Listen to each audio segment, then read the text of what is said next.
At the hospital, my mom punched my pregnant belly twice, and my water broke right there on the floor. Please stay with me as I tell you my story. And please don't forget to support our channel by subscribing, liking, and sharing with your loved ones. The fluorescent lights above me blurred as pain ripped through my stomach. I remember gasping, clutching my round belly, and seeing the shock on Ryan's face as he shouted for help. My mother's voice cut through the chaos, sharp, venomous. "You brought this on yourself, Samantha." The sound of nurses' shoes squeaking against the linoleum echoed like panic itself. I could feel warm fluid spreading down my legs, a terrifying mix of fear and disbelief washing over me. This couldn't be happening. Not here. Not now. "Get security," someone yelled. Two nurses rushed toward me, their hands steady but their eyes wide. Ryan tried to reach me, but my mother shoved him back, screaming that I had provoked her. The next moment, a doctor appeared, shouting orders. A wheelchair was pushed under me. My world was spinning so fast I couldn't even breathe. My heart thundered. My baby wasn't moving. I could hear Ryan yelling my name as they wheeled me through the doors. Just before I was pulled into the delivery room, I looked back. My mother stood frozen, her eyes locked on mine, and there was no regret in them. Only that cold, hollow satisfaction I had known since childhood. Lying under the bright surgical lights, I kept whispering, "Please, just save my baby." My voice was barely a sound. Every contraction came like lightning, and behind it was the echo of her hand striking me, the betrayal heavier than any pain in my body. They say when you're about to give birth, your mind flashes through every moment that led you there. For me, it wasn't joy. It was years of trying to earn love that never existed. I had called her that morning, voice trembling, trying to make peace. "Mom, I want you to be there when the baby comes," I'd said. She'd laughed, bitter and strange, before saying, "We'll see if I can fit it into my day." I'd taken it as a step toward reconciliation. I wanted her to see me happy, to see the family I built without her approval. I thought maybe a grandchild would soften her. But the moment she walked into that hospital room, I saw the same disdain I'd seen since I was a child. Her eyes darted to my swollen belly, and she said, "You really let yourself go, didn't you?" I remember Ryan trying to change the subject, but she didn't stop. Every word cut deeper until I finally asked her to leave. That's when it happened, the explosion, the shove, the first punch, then the second. As the world dimmed around me, one truth settled in my chest. I had spent my entire life begging for my mother's love, and in one violent second, she proved I never had it. Growing up, I learned early that my mom, Linda, didn't love the way other mothers did. Her affection always had rules. If my grades were perfect, she smiled. If I made one mistake, she'd call me useless. She liked control more than care, and no matter how hard I tried, I never met her standards. When I was a little girl, I thought her yelling meant she wanted the best for me. As I got older, I realized she only wanted to feel powerful. Linda didn't like my friends, my clothes, or even the way I laughed. She said happiness made me look foolish. I still remember being 13 and hearing her tell a neighbor, "Samantha could be pretty if she lost 10 pounds and stopped acting so emotional." I heard every word through the open kitchen window, standing there with my heart burning. That kind of pain doesn't fade. It just learns to hide. When I met Ryan, everything changed for a while. He was gentle, patient, and treated me like my opinions mattered. My mom hated him instantly. She said he wasn't good enough, that he didn't have a real job, even though he worked long hours fixing air conditioners to save for our future. She wanted me to marry someone with a fancy degree, not a man who came home smelling like machine oil. But Ryan made me feel safe, and for once, I didn't care what she thought. The day I told her we were getting married, she laughed. Not out of joy, but disbelief. "You're throwing your life away," she said. "You always settle for less." I didn't invite her to the wedding, but she showed up anyway, wearing white and making a scene when I walked down the aisle. Later that night, Ryan told me he'd never seen a mother glare at her daughter like that. I told him that was just Linda being Linda, but deep down, it hurt more than I wanted to admit. Years passed, and I stayed distant, though part of me still wanted her approval. When I found out I was pregnant, I thought maybe this was the moment everything could change. I imagined her holding her first grandchild, smiling, maybe even saying she was proud. It's strange how hope can blind you to what you already know. When I called to share the news, her response was cold. "You think a baby will fix your life?" she said. "You can't even take care of yourself." Still, I sent her photos of the ultrasound.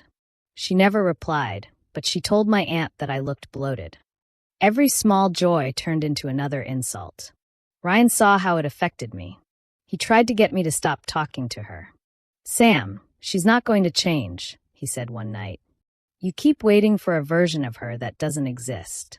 I told him he didn't understand, that she was my mom. I just wanted her to love me once without conditions. Looking back, I think I confused pain with love. I kept believing that if I tried harder, she'd finally see me as a good daughter. But that hope turned into a trap. The more I reached out, the more she used it to hurt me. By the time I realized it, it was too late. I had already invited her back into my life, and that decision would destroy everything that followed. The day started calm. I was resting in my hospital bed, watching the monitor blink beside me. Ryan was holding my hand, trying to keep me relaxed. The nurse had just said everything looked fine, and for a moment, I actually felt safe. Then the door opened, and I heard the sound of heels tapping against the floor. My mother's voice followed, smooth, cheerful, too sweet to be real. "Surprise," she said, walking in with a bouquet of bright lilies. "You didn't think I'd miss my grandchild's big day, did you?" Ryan froze. We hadn't told her where we were delivering. My heart started racing. I wanted to believe maybe she came to make peace, but the look in her eyes told me otherwise. She scanned the room like she owned it, then gave a small laugh. "This is the hospital you chose? I thought you had better taste." Ryan forced a polite smile, though I could feel his hand tighten around mine. "Hi, Linda," he said quietly. "We're just trying to keep things calm right now." "Oh, I'm calm," she said, setting the flowers on the tray table. "I just didn't expect my daughter to give birth in a place that smells like disinfectant and broken dreams." She laughed like it was a joke, but the tone behind it was sharp. I tried to keep my voice steady. "Mom, please.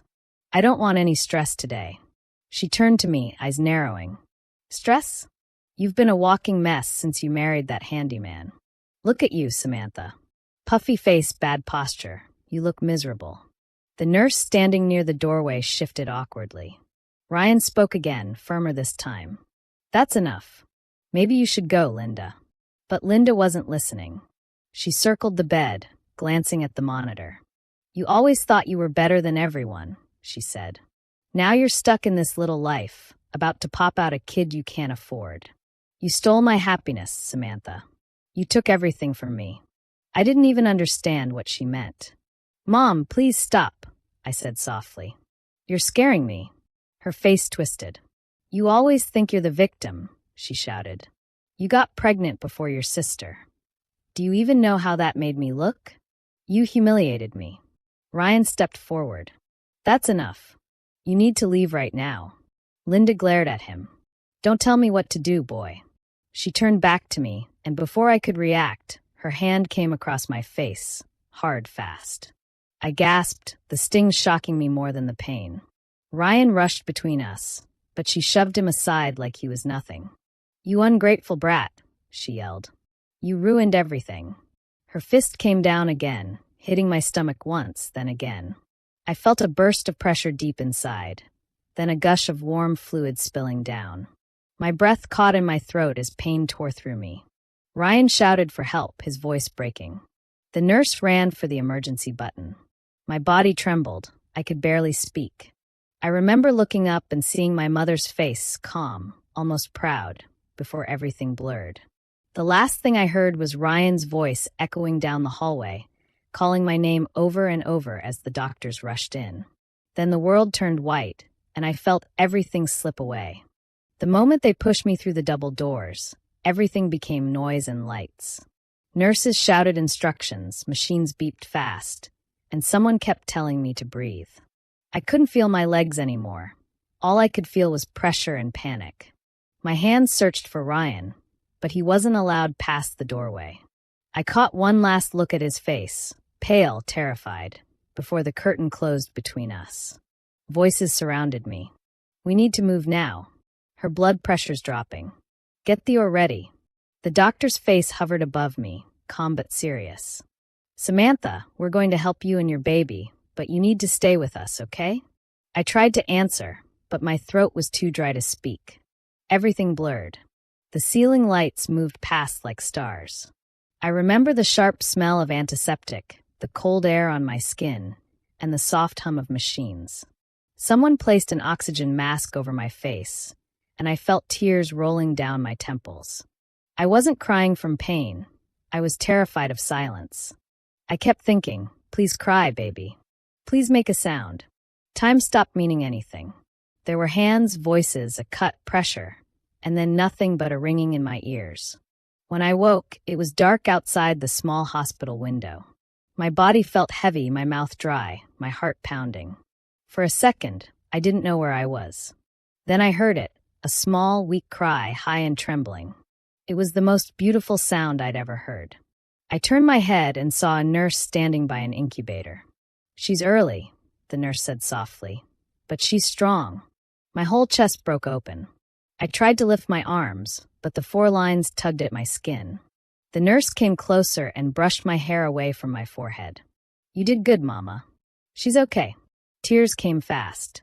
I didn't even know I was crying until I felt the pillow damp beneath my cheek.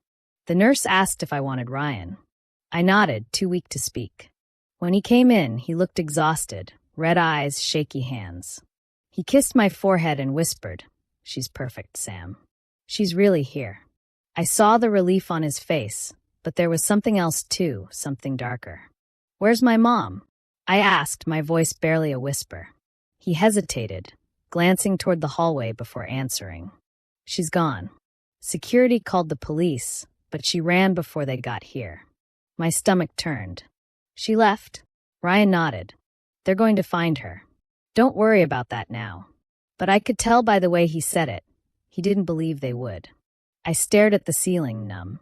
My mother had nearly killed my child, and then walked away like nothing happened. Rage mixed with guilt until I couldn't tell which hurt more.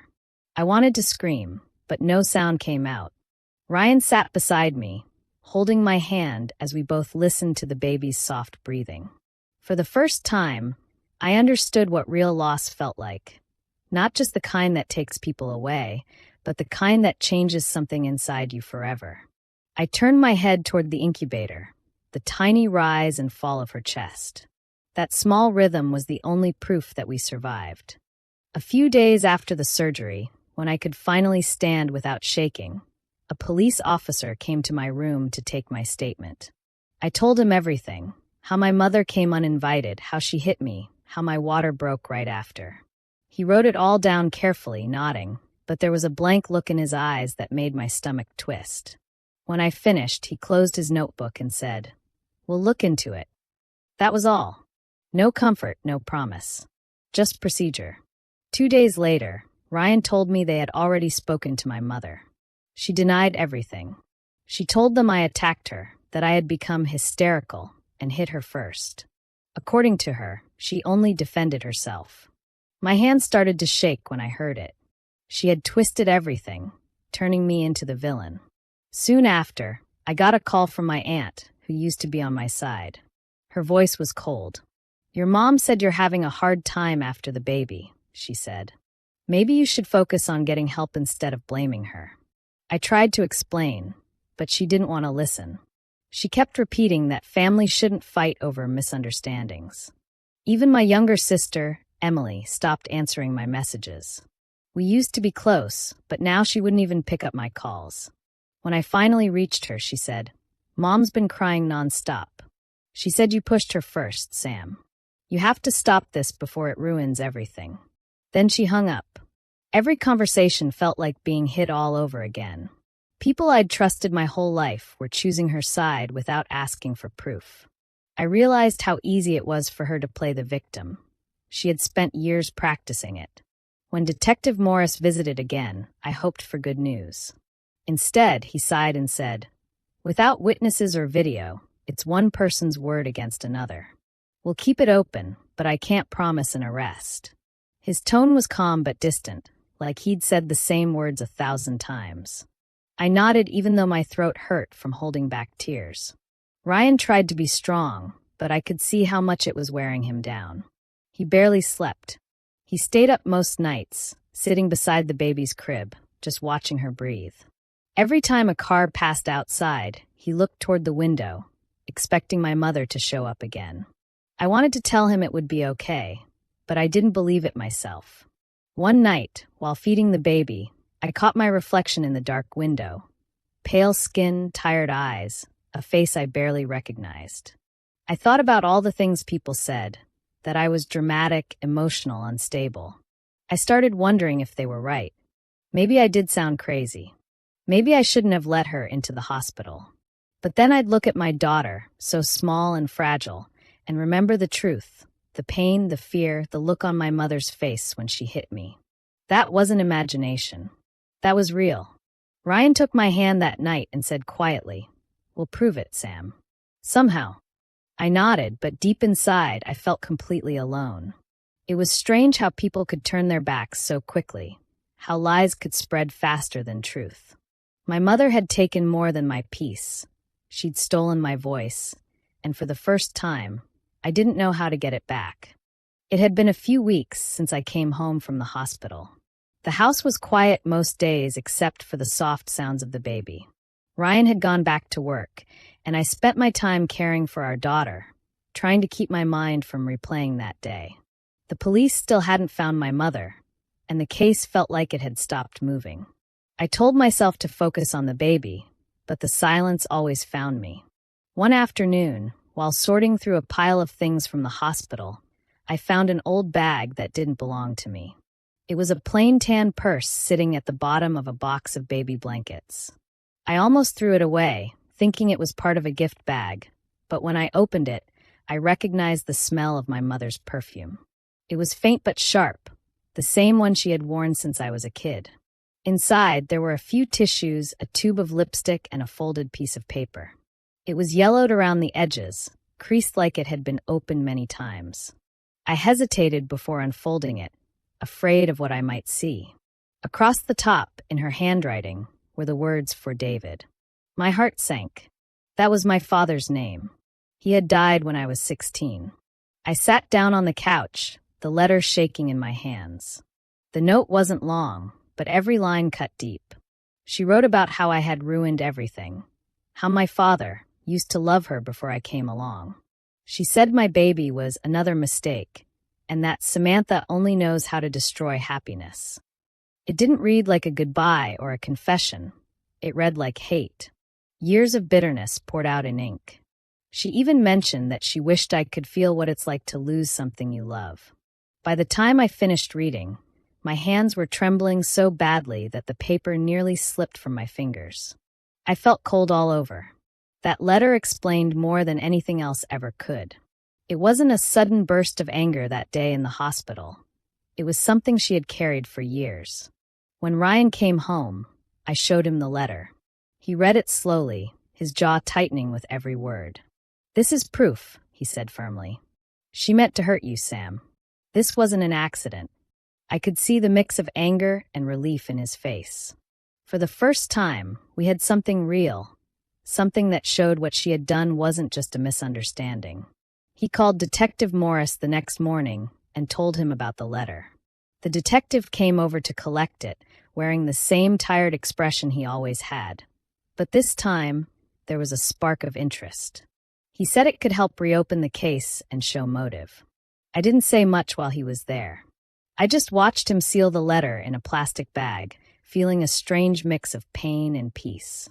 After he left, Ryan put his arms around me and whispered, "She can't hide forever." I wanted to believe that. Maybe this was the start of something new. Not revenge through anger, but through truth. The letter had finally spoken the words I couldn't, and for once, it was her handwriting, not mine, that would tell the story. The day I got the call from Detective Morris, I was feeding my daughter in the living room. His voice sounded more focused than before. He told me the case had been reopened because of the letter and new medical reports from the hospital. For a second, I couldn't speak. After months of feeling invisible, someone was finally listening. He said the trial could take weeks, maybe months, but this time there was enough to move forward. When I told Ryan, he hugged me tightly, whispering, "It's happening, Sam. She's going to have to face it." Still, part of me was scared. I had dreamed of justice, but now that it was real, it felt heavy. The courtroom was cold the first day we walked in. The walls were plain, the air thick with quiet tension. Linda was already there, sitting beside her lawyer. She looked calm, dressed neatly, her hair perfectly done.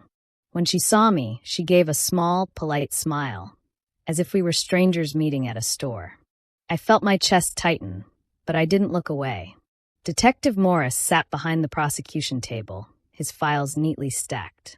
The judge entered and everyone stood. Ryan sat a few rows back, holding the baby, who was bundled in a pale yellow blanket. I could feel his eyes on me, steady and protective. The witnesses went first. Dr. Keller was called to the stand. He explained everything clearly, the bruising, the placement, the timing. He said the injuries couldn't have been caused by a fall or accident. His words were calm, factual, but I could see him glancing at me every now and then, maybe remembering that day in the operating room. The hospital administrator followed, confirming that Linda had checked in that day under her own name. There was no denying she was there. When it was her turn, Linda walked slowly to the stand, clutching a tissue like a prop. Her voice trembled just enough to sound pitiful. She told the court that I had lashed out at her, that I'd been emotionally unstable since my father died, and that she'd only tried to protect herself. Her lawyer nodded along as she spoke, painting her as a mother who made a mistake but didn't mean harm. I wanted to shout, to tell them what she really was, but I stayed still. My turn came at the end of the day. I stood up, my baby sleeping quietly in my arms, and walked to the stand. My heart raced, but my voice was steady. I told them everything, not with anger, but with clarity. I described the moment, the sound of her voice, the shock of her hitting me. I told them how the pain felt less physical, and more like the final proof that she had never loved me. When the prosecutor asked if I had anything else to say, I looked at the jury and said, "My mother didn't just hit me. She tried to destroy me. But she failed because my daughter is alive, and so am I." The courtroom went silent. I heard someone sniffle behind me. Linda looked down, her hands shaking. I didn't feel victorious, just tired. But for the first time, I knew the truth was finally out in the open, and this time, she couldn't twist it into something else. The final day of the trial felt unreal. I sat on the wooden bench, holding my hands together to stop them from shaking. The courtroom was filled with whispers and nervous glances.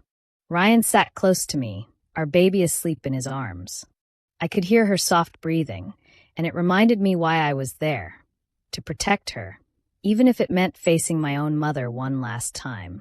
Linda entered the room wearing a pale suit, her face calm but tense. She didn't look at me. Her lawyer spoke in hushed tones beside her, flipping through papers. I stared at the floor, trying not to think about everything that had led us here. When the judge came in, the room went silent. You could almost hear hearts beating. The judge read slowly, each word heavy in the air. On the charge of assault and battery, the jury finds the defendant, Linda Holloway, guilty. My breath caught. I didn't cry or speak. I just sat there frozen. Linda's face didn't move for a moment, then her jaw tightened, and her eyes finally met mine. There was no apology there, only disbelief. For her, losing control was the worst punishment imaginable. The sentence followed, 3 years in state prison, with the possibility of parole after 18 months. It wasn't a lifetime, but it was something. Ryan let out a quiet sigh beside me. I could feel his relief, though mine came slower. Justice didn't bring back the peace she had taken from us, but it made the truth impossible to deny. When the gavel came down, Linda stood up abruptly, glaring toward me. "You've destroyed this family," she said under her breath, her voice cold. The officers moved to take her away, but she kept her eyes on me until she was gone. I didn't look away this time. After court, people who hadn't spoken to me in months started to appear. My aunt approached me first, her expression full of guilt. "Sam, I'm sorry," she whispered. I didn't know what to believe. I nodded, unable to find words. My sister sent a short text later that night. I was wrong. "I'm sorry." I didn't reply. Some things were better left in silence. That evening, back home, I sat in the nursery with my daughter in my arms. She was growing stronger, her tiny fingers curling around mine. The soft glow from the lamp made the room feel calm. Ryan sat nearby, watching us quietly. For the first time in months, the air didn't feel heavy. I thought about my mother, alone in a cell, and wondered if she still believed she was right. Maybe she would spend the rest of her life convinced that I betrayed her. But it didn't matter anymore. The truth had been spoken, and the court had seen it for what it was. I realized that justice didn't erase pain. It simply drew a line between who I used to be and who I had become. I wasn't the scared daughter begging for approval anymore. I was a mother, standing on my own, protecting what mattered most. As I rocked my baby to sleep, I whispered softly, "You'll never know the kind of pain I did. I promise." And for the first time, I believed my own words. The verdict hadn't just punished my mother. It had finally set me free. Months passed, and life slowly began to find a new rhythm. The chaos, the courtrooms, the fear. All of it started to fade into quiet days filled with small, ordinary moments. My daughter, Ella, was growing fast. Her laugh had become the softest sound in our house, and every time I heard it, I felt something inside me heal a little more. Her nursery became my favorite place. The walls were painted a warm cream color, the same shade Ryan had chosen before she was born. Sunlight spilled through the window each morning, lighting up the tiny wooden crib. I would sit in the old rocking chair and watch her sleep, her tiny chest rising and falling, her lips twitching in dreams. It amazed me that something so small could survive everything we had gone through. Ryan had changed too. He moved through each day with quiet focus, always checking on us, always nearby. The anger and exhaustion that used to cloud his face were gone. Now there was patience. He talked to Ella every night before bed, telling her about the stars outside or the sound of rain. Sometimes he would look at me and say, "She's strong, just like her mom." I didn't argue anymore. Maybe he was right. I spent many evenings thinking about how everything had unfolded, not with bitterness, but with clarity. My mother's violence had nearly broken me, but it had also forced me to finally stop trying to fix her. I understood now that walking away was not weakness, it was survival. For the first time, I felt free from the need to be the daughter she wanted. I was enough, just as I was.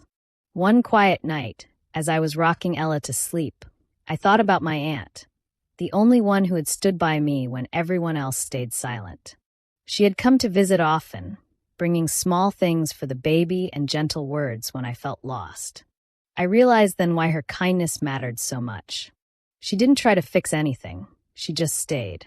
That night, I looked at my baby and whispered her full name aloud, Ella Grace Cooper. Grace, for the woman who reminded me that love didn't need to be earned. It only needed to be given. Saying it felt like a prayer, simple and complete. Sometimes I still wake up from dreams where I'm back in that hospital hallway, but now the memory feels distant, like a story that happened to someone else. My life isn't perfect, but it's peaceful. The air in our home feels light again. As I watched Ella's tiny fingers wrap around mine, I realized she had saved me in ways I didn't understand before. Not by changing what happened, but by giving me a reason to keep going. Everything that once felt broken had found new meaning in her heartbeat. She was proof that even after the darkest night, something good can grow. It was early morning when the phone rang. I was making breakfast while Ella played with her toys on the floor. The call came from the parole board. They said my mother's hearing was scheduled for the following week and asked if I wanted to give a statement. For a long moment, I just stood there, the sound of eggs sizzling in the pan fading into silence. I hadn't heard her name spoken out loud in months. Ryan looked at me, waiting for my answer. I nodded slowly. "I'll go," I said. My voice was calm, but my hands felt cold. I didn't know what I would say, only that I needed to face her one last time. The day of the hearing, the courthouse looked smaller than I remembered. The halls were quiet, the air thick with a kind of stillness that made every step sound too loud. When they brought her in, she looked older, thinner, gray showing in her hair. She kept her eyes down, her hands folded tightly in front of her. The board members asked me if I wanted to speak. I walked up, my heels echoing against the tile. My heart was beating fast, but there was no anger left inside me. I looked at her, really looked at her, and saw a woman who had built her own cage long before anyone locked her in one. My voice came out steady. I forgive you, Mom, not because you deserve peace, but because I finally do. The room was silent. She looked up then, her eyes wet, mouth trembling. I didn't wait for her response. I turned and walked out, each step feeling lighter than the last. Outside, the air was bright and cool. Ryan was waiting by the steps with Ella in her stroller. The sun hit her face, and she laughed, that pure, happy laugh that always reminded me why I kept going. I didn't ask what decision the board would make. It didn't matter anymore. For the first time, my mother's choices didn't have power over me. As we walked down the courthouse steps, the light wrapped around us, warm and soft. That moment wasn't about revenge or victory. It was freedom. Real, quiet freedom. Do you think I did the right thing by forgiving my mom and walking away for good? Or should I have stayed to hear her out? Let me know your thoughts in the comments, and don't forget to subscribe for more stories.